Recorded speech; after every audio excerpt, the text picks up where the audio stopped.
Actually, I've decided to go on a trip to Hawaii starting now. I received a call from my husband, who betrayed me and continued to extort money from me. I haven't heard anything about Hawaii. My husband responds to this with a smile on his face. Well, you didn't say anything. Even I need to take a break once in a while, you know. So I decided to unwind in Hawaii. Huh? What about the money? I borrowed your credit card. I'll be living it up, so take care of the payments. I hurriedly checked my wallet. Certainly, my credit card was missing. Hey, what do you mean taking my card without permission? Don't be stingy. Your earnings are mine and what's mine is mine, right? So I have the right to use it too. Who does he think he is? Some cartoon character? My husband spun arguments that make me want to say just that. When I firmly refused, he responded with a, "Well, if that's how it is," and the call from him ended. Finally, I began to take action. As a result, my foolish husband is about to experience hell.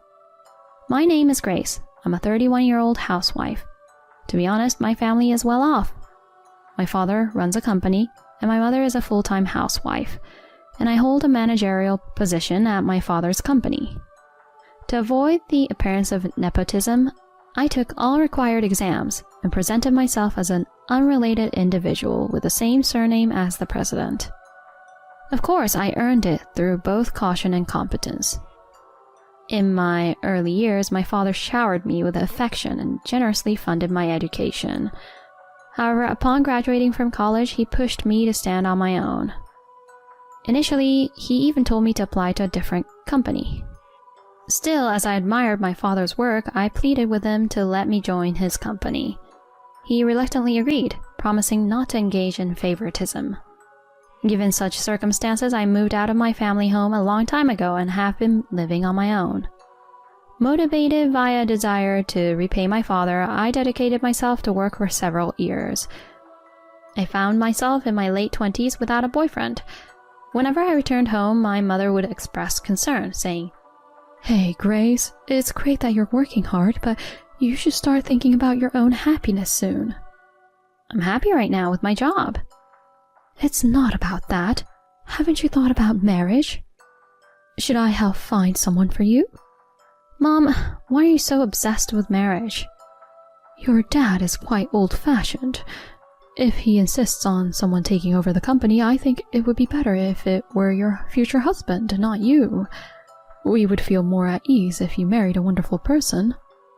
While I was slightly shocked by my mother's words, I found myself agreeing. Certainly, my father had never explicitly said, "take over the company."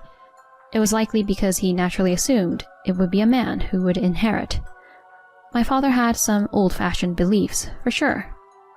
Afterward, I decided to find a marriage partner on my own. Despite my mother recommending several arranged meetings, I wanted to choose my life partner myself. I rushed into participating in speed dating events. Even after dating various people, none seemed to click with me. It was during those times that I encountered the man who would later become my husband, Greg Turner. Greg works as a salaried employee in a top-tier company in the same industry as my father. With a gentle smile, he was quite popular at matchmaking events. Greg invited me on a date, and for a year our relationship had no issues. He always paid for our dates and escorted me gracefully. When he proposed, I hesitantly shared the situation at home. "Greg, my father is actually the president of a company called T Corp." "Huh? T Corp? Isn't that a famous company in our industry?" "Yeah, and since I'm the only daughter, I was hoping you'd consider it." Greg took a moment to think before responding. "Got it. Let's hear what my mom thinks first." Greg's father died when he was in middle school, and he was raised by his mother by herself. We headed to his family's house together and met his mother. "Welcome. I've been looking forward to meeting you." His mother, a stylish and lively woman, greeted us. As expected, she was a career woman overseeing a fashion company. When we told her about our marriage plans and that we wanted him to inherit the company, she smiled and said, "That's fine. Our family isn't the kind that needs someone to inherit. If you two are happy, that's what matters the most. Thank you so much, Mom. And so the marriage introduction with his mother was concluded. By that time, I had grown to really like my mother-in-law. Your mom is such a wonderful person. She exudes this modern, career-oriented woman vibe, and I find it admirable. Is that so? When she gets mad, she's terrifying. I can't stand up to her. I couldn't help but laugh at Greg, who shrugged his shoulders. Afterward, it was time to visit my parents' house. When Greg informed them of our intentions, my father and mother were more delighted than I had imagined. Grace, you've brought an amazing person. We bless your happiness. That's great, Grace. Greg, take care of our daughter, okay? Greg stood tall and responded warmly to my parents in a refreshing manner. Later, we got married and started living together. My parents gave us a new apartment as a wedding gift. The house was registered under my name. Living in a beautiful city apartment, we thought we'd both work hard and collaborate on household chores. I believed in such an ideal newlywed life. However, that ideal was quickly shattered. Greg unexpectedly quit his job just 1 month after we got married. What do you mean? Quitting your job? Come on, Grace. You're getting a decent salary, and eventually you'll inherit T Corp, right? I was thinking of being a house husband until then. What are you talking about? I don't have any support from my parents. I can't rely on that. With your salary, we'll be fine. Let me take it easy. Despite repeatedly pleading with him to find a job, Greg didn't take it seriously. Instead, he started to resist, saying, I came as their son-in-law, and this is how you treat me? Having felt the need to compromise with such a husband, I asked him to at least take care of the household chores properly. Leave it to me. Since I'm a house husband, I'll handle the housework. Even though Greg said that, his household chores were incredibly sloppy. The rooms were messy, laundry was scattered around, and dinner consisted of supermarket ready-made dishes. In the end, I had to redo everything. One day, unable to endure it any longer, I said, Greg, you're not doing any of the housework properly. I want you to be a bit more responsible. What? I'm doing my best. What's with that attitude? But... Seriously, that's what you call having some moral standards. Is it fun for you to blame a vulnerable house husband like me? Faced with Greg's complaints, I could only sigh. I worked while giving Greg the living expenses, and he handled the household tasks carelessly. This lifestyle continued for a whole year. Around the 1-year mark of our marriage, Greg started asking me for money. Hey, Grace, I'm running short on living expenses. Huh? Already? I just gave you some not long ago. Well, it's not enough. Can't help it, right? Each time, I reluctantly handed him a few more dollars.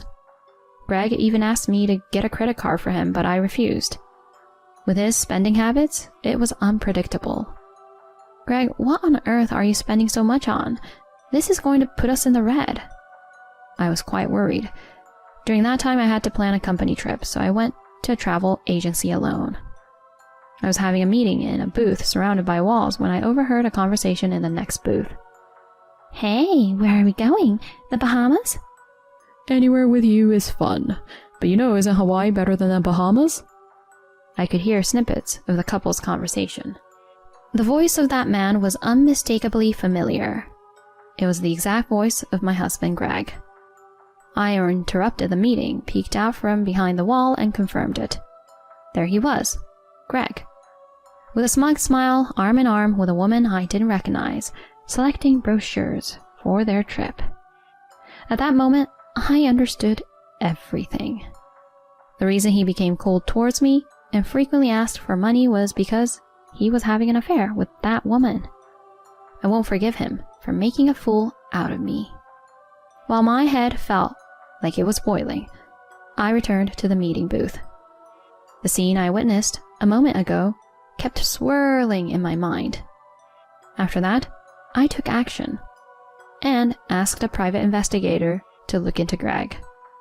In just 1 week, substantial evidence of his affair had been gathered. It turned out he was meeting that woman almost every day while I was at work. The woman's name was Heather. Apparently, she worked at night, As I was grappling with the results of the investigation, my phone rang. The caller was Greg. Hello? Oh, Grace. Working hard, huh? Greg spoke arrogantly. So what? What do you want? Hey, can you guess where I am right now? An airport announcement could be heard in the background. The airport? Ding dong! Actually, I've decided to go on a trip to Hawaii now. Greg casually mentioned such a thing. In my mind, the image of the two choosing a travel brochure at the booth came back. I tried to stay as calm as possible. Hawaii? I never heard about that. Well, you didn't say anything. As a full-time house husband, I need to relax sometimes, right? So I decided to stretch my wings in Hawaii. Huh? What about the money? I borrowed your credit card. We'll share the expenses, but you'll take care of the payment, okay? I hurriedly checked my wallet. Indeed, my credit card was missing. Hey, what's the idea with taking my credit card without permission? Don't be stingy. Your earnings are mine. And what's mine is mine, right? So, I have the right to use it. Who does he think he is? Some cartoon character? My husband spun arguments that make me want to say just that. When I firmly refused, he responded with a, well, if that's how it is. And the call from him ended. The phone call gave the impression that he was going alone, but there was no doubt he was with his affair partner, Heather. Attempting to use my card for their affair? What audacity. I wonder if they're having a good laugh right now. Even though he was my husband, I was utterly disgusted. I must teach him a lesson. I regained my composure and took action. Timing their arrival in Hawaii, I called the company, reported my credit card as stolen, and had it cancelled. After a while, Greg called me, but I ignored it. 5 days later, when I was at home, Greg returned in a tattered state. His hair was sticky, his face showed signs of fatigue, and he looked as if he hadn't taken a bath. Perhaps sunburned. In such a state, Greg confronted me.